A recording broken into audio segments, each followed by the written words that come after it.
I'm going to skip some details in here, because I don't want this to be extremely long. This story starts around the fall of 2017. I was walking back to work from lunch when I passed this girl and noticed she got up and started walking behind me. She took a different route and didn't follow me. A few days later it happened again, but this time she was following me. I assumed she wasn't following me at the time because where my office building is situated, you have to go up a set of stairs and pass a few other buildings, and she didn't follow me to my building. After a while, I started to notice that we took the same train home. A lot of the time, she would be watching me. When we made eye contact, she'd immediately look away. Then she'd continue looking when she thought I wasn't looking.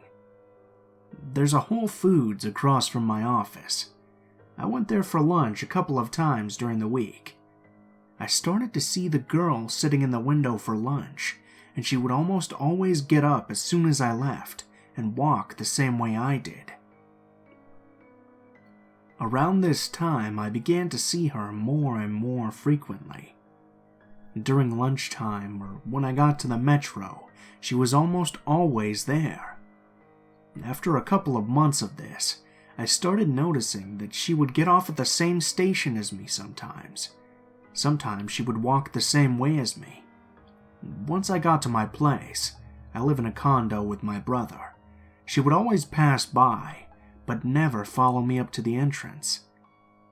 During this time, I started to receive phone calls at work from random phone numbers that, at the time, I assumed were all spam. There would always either be silence on the end, or the person would hang up immediately. I started to receive fake Facebook requests from people I already knew or who were already on my friends list. December of 2017 comes. By this time, I stopped going to Whole Foods as often.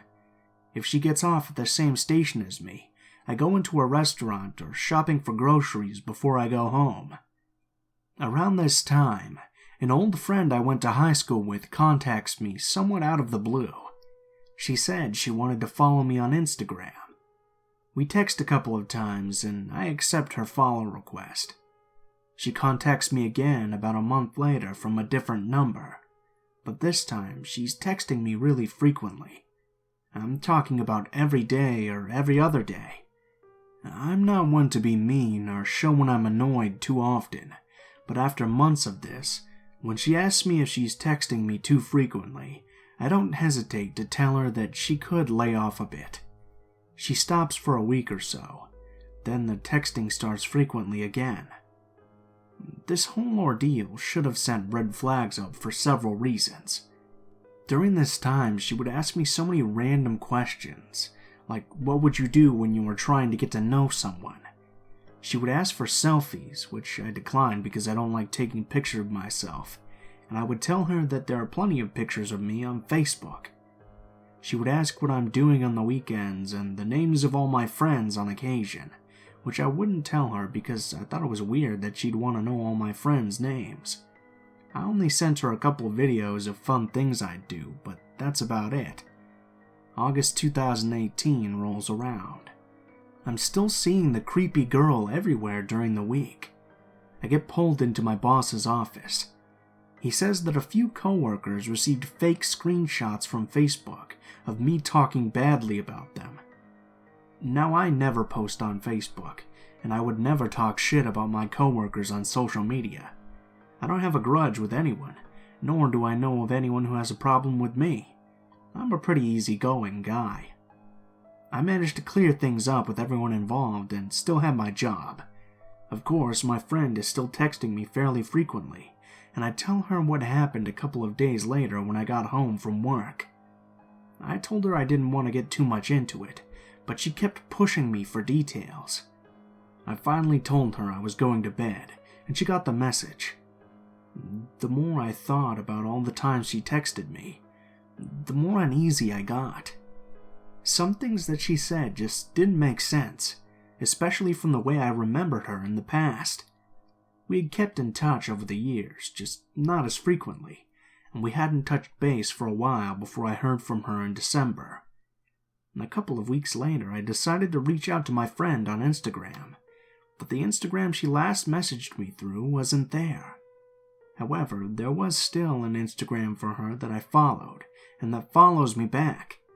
I reach out to her and ask her what her phone number was.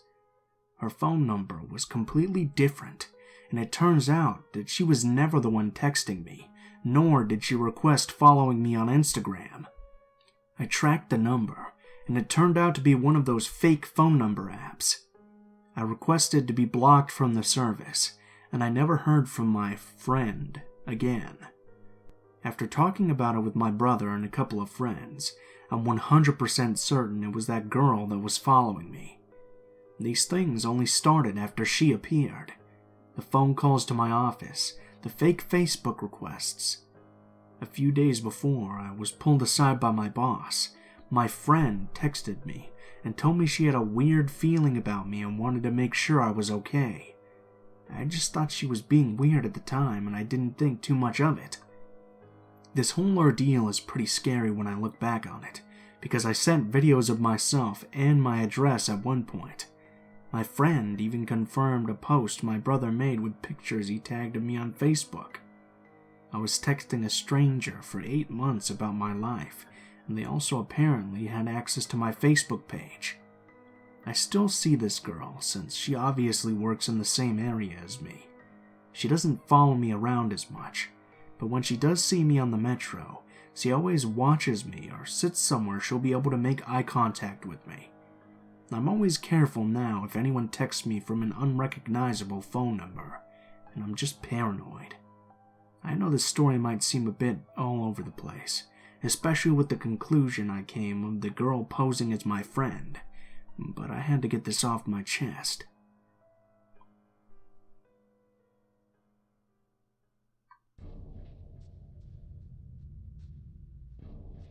"15 years ago, I had the misfortune of meeting Dave.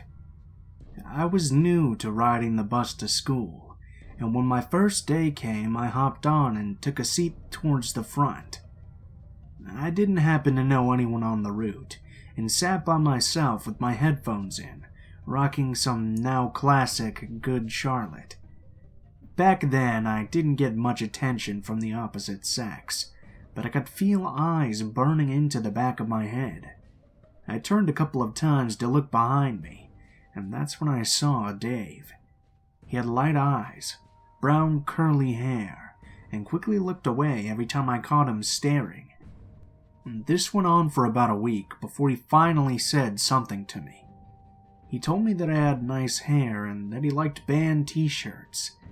Then he asked right off the bat if I would be his girlfriend. I said absolutely not. I didn't even know him, and his creepy staring had started to make me feel uncomfortable. He pushed past my quick no and told me there was a newly instituted hug toll that needed to be paid before getting on and off the bus. I stared at him as he blocked the center aisle and gave him a half-hearted one-armed hug. I know. Why would you hug the guy when you felt like he was a creep? Well, I had pointed him out to a few people in school, and everyone I talked to said that he was the nicest person they had ever met, and just a bit of an odd duck.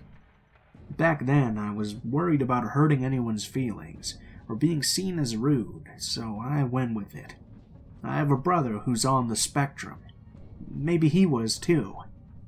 Next thing I know, David joined my photography classes, my after-school programs. I saw him around every corner and in every hallway of the school. He started popping up from behind things to try and hug and tickle me.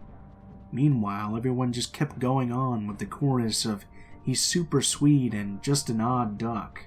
What bullshit. When I found out he was telling people I was his girlfriend, I knew I needed to put my foot down. It was around this time I became unwilling to pay the hug toll and feed his delusions. That's when things really started to take a turn.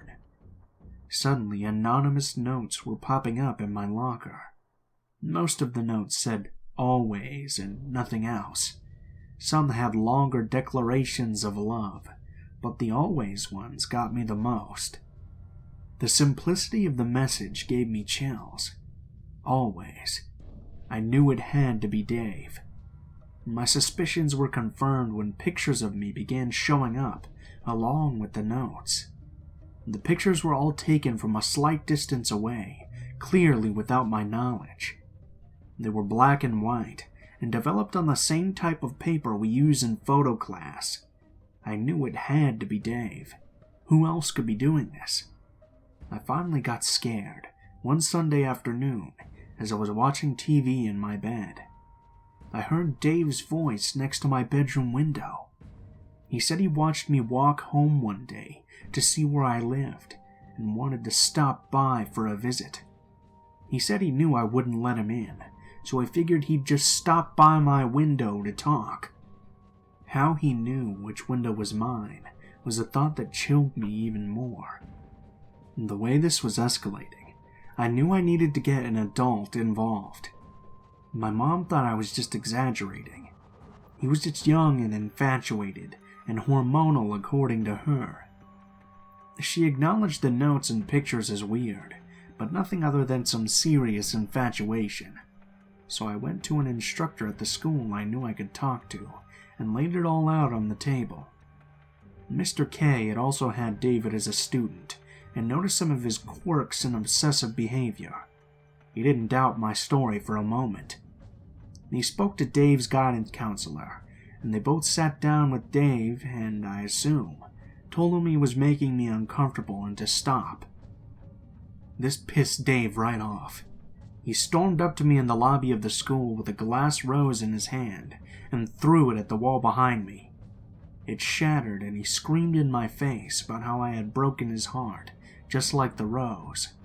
A few teachers nearby broke up the situation. A few days later he dropped out of school, and I went 8 years without ever seeing Dave. 8 years later, I was craving some mac and cheese, as one does occasionally, and hit up a popular spot in town to grab some to go. I looked behind the counter, and there's Dave. I had no idea he was working there, and debated leaving for a moment. I decided to stay in line to get my food. High school was almost a decade ago. I hadn't heard from him since that day in the lobby. Surely this guy could not still have his obsession with me. It was a huge relief when another register opened, and a young woman came to take my order. I wondered if maybe he was even mortified and didn't want to interact with me, so he had her open up a new one. Wrong again. He seemed to take my visit to his work as a sign that I was finally ready to love him. At least that's what I had been told since. I got a friend request from him that night, and immediately deleted it. A few nights later I'm getting home and walking across the street, when I see that someone is standing on the side of my house, opposite the door in the shadows. I haul ass into the house, lock everything and watch. It's so dark out, but I turn on the lamppost out front and hope to God I was just imagining things. Then I see him.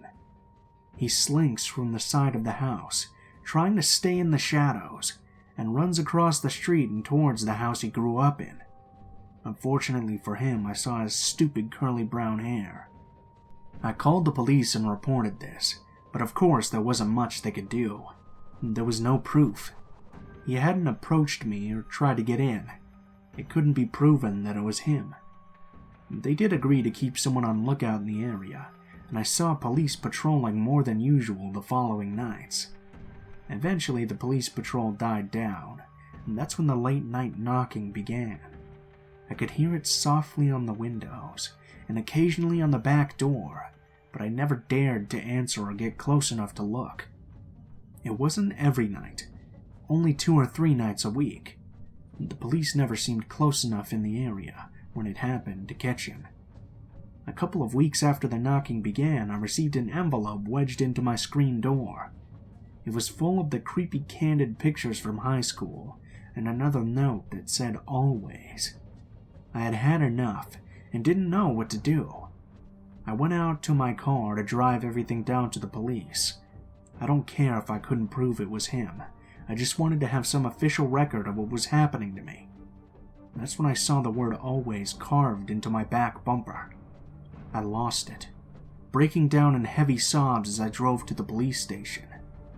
Again, all I could do was take a report, but I decided on another course of action. In my rage, I took a picture of the police station sign and of the report being filed.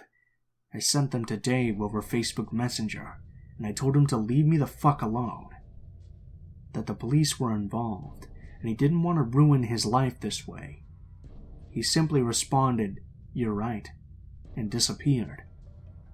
I've since heard he stalked a widow shortly after her husband had died, pounding at her windows and doors trying to break in, until she screamed out of a top window that she was calling the police. I can only begin to imagine how she felt, trying to grieve her husband and deal with Dave's obsessive ways. You may find yourself wondering if the mac and cheese was worth it. The answer is no. It was not warm enough, and came with a side of stalker.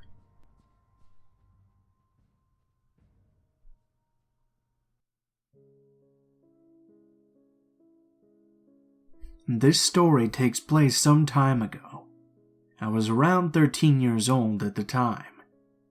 At the time, I was staying with my mom and my older sister at my late great-grandfather's cabin in the middle of the woods. It was a dark night around mid-August, and we had been spending the summer there. Now, this cabin has always had its distinct personality. My great-grandfather had built it himself after he finished fighting the war during World War II. The interior is made up entirely of dark wood. The furniture still has that old pre-war Nordic and Eastern European feel to it, where my family is from. Karelian-style hand-woven carpets line up the floors, and the walls are decorated with old worn-out framed photographs of unknown but serious-looking relatives of my family from the past. The house has always had a somewhat mysterious, a little offsetting, but still calming feel to it. Me and my sister, being curious kids, had just on the previous day looked through some old photo albums belonging to my great-grandparents that we had found in the library, a decision we both regretted. As it turns out, it was customary back in the day to photograph the dead, and as you could guess, the albums dated after the war were filled with photos of dead bodies sitting and laying next to their relatives. We went through the album, and there were tons of them, from grown-up adults to little dead kids to actual babies in tiny coffins. And what made it worse was almost all of the photos were taken unmistakably right in front of the cabin on the yard. We shivered and wondered if the bodies had been buried there too, but decided that in the moment we'd rather never ask about it. I mention this photo album detail because it's relevant for understanding why I was already feeling somewhat creeped out this night. That evening, me and my sister had decided to sit in the candlelit living room and read horror books together, because why not? We were staying in an old cabin after all, and it felt atmospherically appropriate. My mom, being a night owl and an insomniac, had decided to go for a sauna and a shower in the middle of the night. The cabin's wooden sauna is located in the stone basement of the cabin. Another important detail to note is that this cabin is quite in the middle of nowhere, right in the middle of a forest. There are a handful of neighbors who all live at least a kilometer away. The whole community has lived here for generations, and everybody knows everybody, so as a rule, we never had a habit of locking the front doors when staying there. The only person that ever locked the front door to the cabin was me, and I always did it accidentally by slamming the door too hard so that it automatically locked. It was midnight. My mom was down in the basement, and me and my sister were reading horror stories in the living room. We were in a mostly light mood, despite both of us feeling a bit creeped out.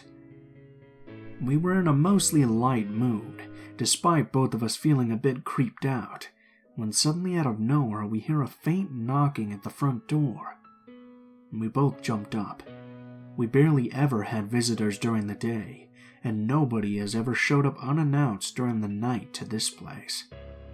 We decided in that moment that we're already probably mistaken and feeling spooked by the stories.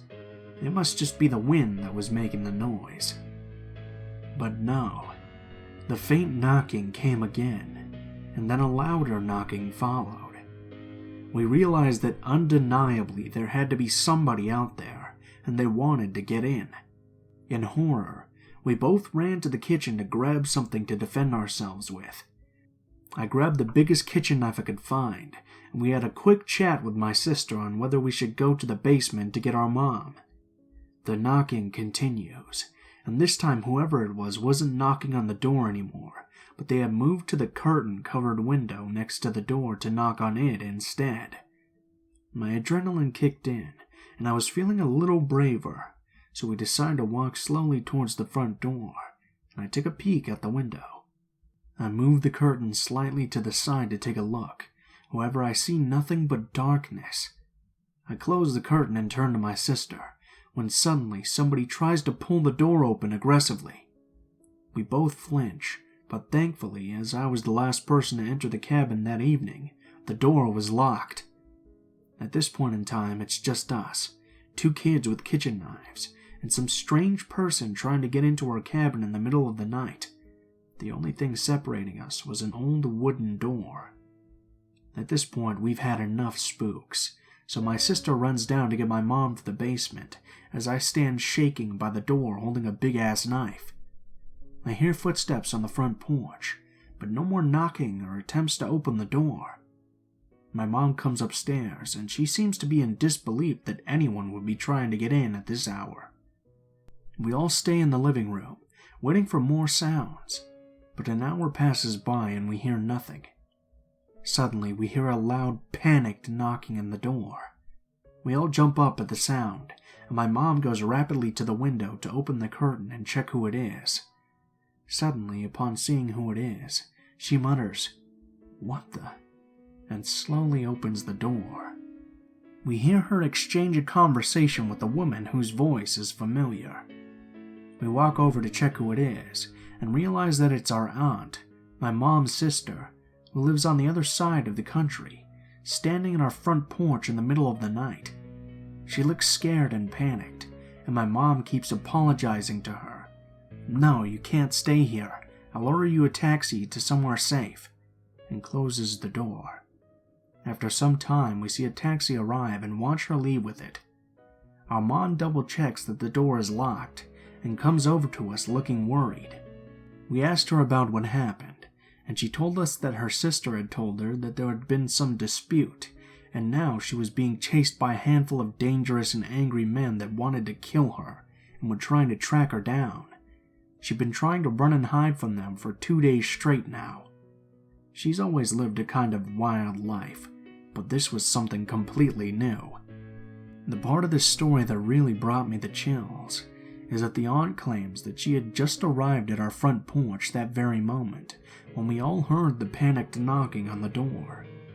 She certainly had not been standing there quietly for an hour or been knocking on the windows, meaning that whoever was the person faintly knocking on the door about an hour before her arrival, it wasn't her.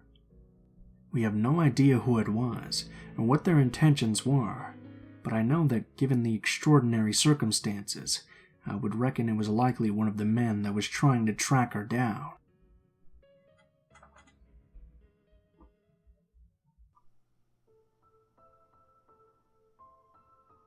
What is up, guys? Blue Spooky here, as always. I just wanted to thank you guys so much for watching, especially if you made it this far to the end of the video. I have a little bit of an update here for you guys. I've recently started streaming a little bit on Twitch. I don't know if you guys are interested in just hanging out and seeing a bit of gameplay of maybe Monster Hunter or some games like that, maybe a few horror games, but I'll leave a link to my Twitch in the description of the video below. As always, if you guys like the video, please leave a comment or perhaps like or subscribe if you feel so inclined. If you'd like to message me, or you'd like to send in a story for me to read, or you have a suggestion for a story I should read, the links to all of my social media will be in the description of the video below as well. This includes my Facebook, Twitter, Gmail, and now, of course, my Twitch account. Go ahead and send me a message on any of those, and I'll try to get back to you as soon as possible, but please guys be patient, because I do get a lot of messages, so if I don't respond to you right away within like a week or two, just be a little patient. I'll get to it as soon as I can.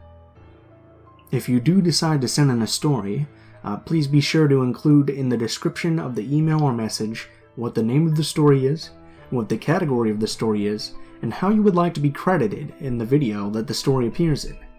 If you guys are curious about the music used in this video, links to the music and the order in which the music appears will always be in the description below the video, so you can go ahead and check that out there. Last but not least, if you guys do enjoy my content, please take a look at my Patreon, and if you feel so inclined, maybe donate like $1 or something. Every little bit helps. It'll never be necessary, but of course, it's always an option if you guys would like to support the channel. Thank you guys so much for watching, and I hope you guys have a wonderful day.